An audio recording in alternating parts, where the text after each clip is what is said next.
Now our topic is nutrient cycling. Amount of nutrient, that is carbon, nitrogen, phosphorus, calcium, etc. present in the soil in given time is called standing state. See, आपने standing crop पढ़ा होगा ecosystem में, पढ़ा ecosystem में.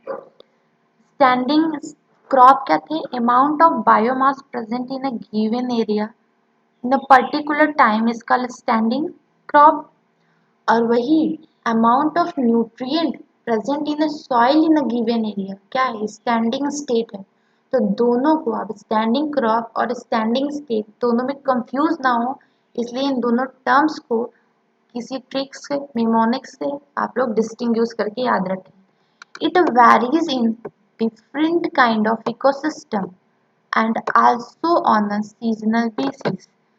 जो nutrient cycling है, amount of nutrient है किसी रिजर्वायर में, वो वेरी करता है कि किस टाइप का इकोसिस्टम है as well as seasonal basis पर भी. Nutrient are never lost from ecosystem, they are recycled again and again. Nutrient कभी भी हमारे इकोसिस्टम से लॉस नहीं होते, वो क्या करती है, रिसाइकल करती है. मतलब एक रिजर्वायर से दूसरे रिजर्वायर में, दूसरे से नेक्स्ट वन, ऐसे बस साइक्लिंग होती है, वो कभी भी लॉस्ट नहीं होती है इकोसिस्टम से. The movement of the nutrient element through various component of ecosystem is called nutrient cycling. See, what is nutrient cycling? क्या है? Movement of nutrient, nutrient का movement होना various components के through, इकोसिस्टम के वेरियस कंपोनेंट्स के through nutrient का movement होना क्या कहलाता है? Nutrient cycling. और न्यूट्रिएंट साइक्लिंग को ही एक और नेम से जाना जाता है, उसे कहते हैं biological biogeochemical cycle. And bio means होता है लाइफ, जियो मीन्स हमारा earth, water, air, and chemical cycling. मतलब जो रिजर्वायर है कौन? लाइफ, अर्थ, वाटर, एयर, ये रिजर्वायर हैं. इन्हीं से केमिकल का क्या हो? साइकिलिंग हो. वही क्या है? न्यूट्रिएंट साइकिलिंग या फिर biogeochemical cycle. Nutrient cycle are of two type. Nutrient cycle दो टाइप के होते हैं. एक तो होता है गैसियस साइकिल फॉर दिस, और दूसरा होता है सेडिमेंट्री साइकिल. गैसियस साइकिल के लिए the reservoir exist in the atmosphere. Reservoir, gaseous cycle का रिजर्वायर एटमॉस्फेयर होता है. और एग्जाम्पल हैं गैसियस साइकिल के नाइट्रोजन साइकिल और कार्बन साइकिल. ये क्या है? गैसियस साइकिल्स के एग्जाम्पल हैं. सेकेंड साइकिल होता है sedimentary cycle. For this the reservoir is located in the earth crust, that is example sulphur and phosphorus cycle. Sedimentary cycle का रिजर्वायर अर्थ क्रस्ट होता है. सेडिमेंट्री साइकिल में का example है सल्फर साइकिल और phosphorus cycle, दोनों example हैं. और जो सेडिमेंट्री साइकिल का रिजर्वायर होता है वो अर्थ क्रस्ट होता है. Environmental factor, soil, moisture, pH, temperature, etc. regulate the rate of release of nutrient into the atmosphere. The reservoir meet the deficient of nutrient due to the imbalance in the rate of influx and exflux. See, environmental factor होते हैं, आपको पता है, soil, moisture, pH, temperature.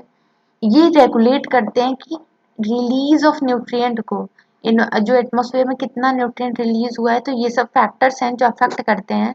और reservoir का work ये है कि वो मीट करे डिमांड, जो कि न्यूट्रिएंट का जहाँ पे डिफिशियंसी है. और डिफिशियंसी क्यों क्रिएट हुई है? इनफ्लक्स और इफ्लक्स के रेट में इनबैलेंस की वजह से. तो ये रिजर्वायर का वर्क है कि तो वो डिफिशियंसी को क्या करे, जाके फिल करे, मीट करे. नाउ वन बाय वन करके हम सारे साइकिल को डिस्कस करते हैं. पहला साइकिल है कार्बन साइकिल. एनसीईआरटी में डायग्राम दिया हुआ है ये. यहाँ पे आप देखिए carbon dioxide in atmosphere, CO2 cycle क्या है? गैसियस साइकिल है. और गैसियस साइकिल के रिजर्वायर कौन है? एटमॉस्फेयर है. तो CO2 जो है एटमॉस्फेयर में देखिए रिजर्वायर की तरफ प्रेजेंट है. और ये CO2 एटमॉस्फेयर में आए कहाँ से? तो burning of fuel wood and organic debris को बर्न करेंगे, उससे CO2 रिलीज होगा, वो एटमॉस्फेयर में जाएगा, रिजर्वायर में स्टोर होगा. सेकेंड, जब कोल को बर्न करेंगे, फॉसिल फ्यूल्स को जो कि व्हीकल्स में इलेक्ट्रिक एंड हीट इंजन में प्रोड्यूस होते हैं, फिर वहां से भी CO2 रिलीज होता है। अब ये तो यहाँ पे रिलीज हुआ, और एक जब रिस्पायरेशन प्रोसेस के थ्रू एंड डिकम्पोजिशन प्रोसेस के थ्रू भी रिलीज होता है CO2, वो भी एटमॉस्फेयर में जाता है। और जो CO2 एटमॉस्फेयर में वो यूज करते हैं कौन?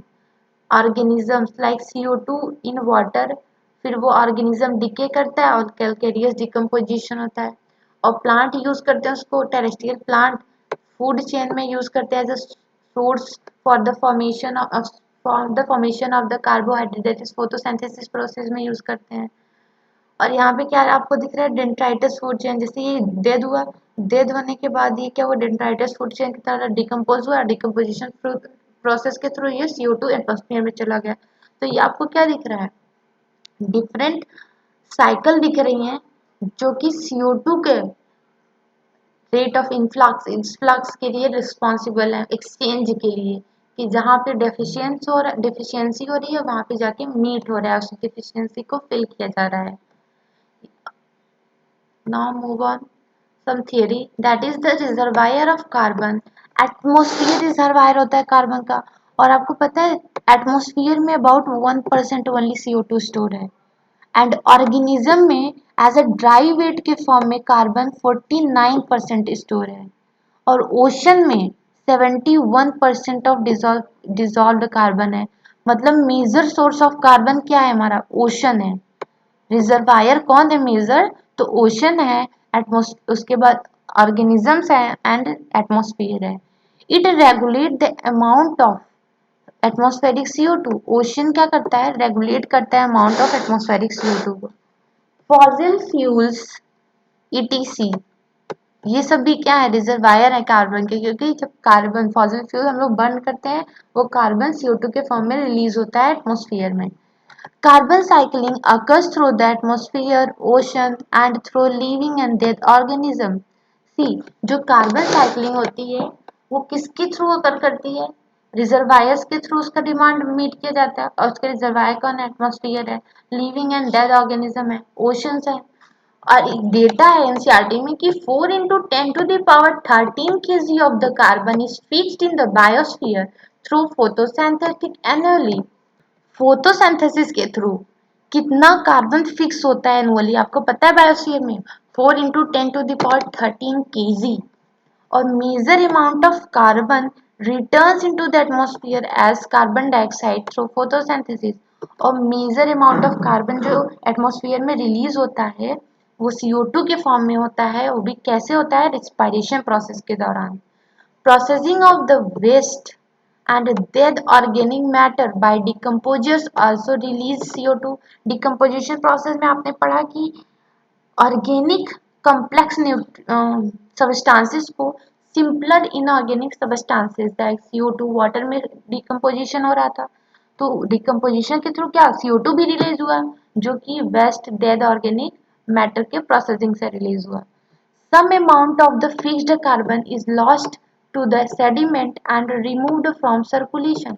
और कुछ अमाउंट के कार्बन जो होते हैं लॉस्ट होते हैं सेडिमेंट में और सर्कुलेशन से रिमूव हो जाते हैं। मतलब लाइक आप देखते हैं कैल्शियम कार्बोनेट के स्केलेटन्स, जो कैलकेरियस डिपोजिशन होता है वो सॉइल में सेडिमेंट में क्या होते हैं? लॉस्ट हो जाते हैं और सर्कुलेशन मतलब उनकी साइकिलिंग नहीं हो पाती है।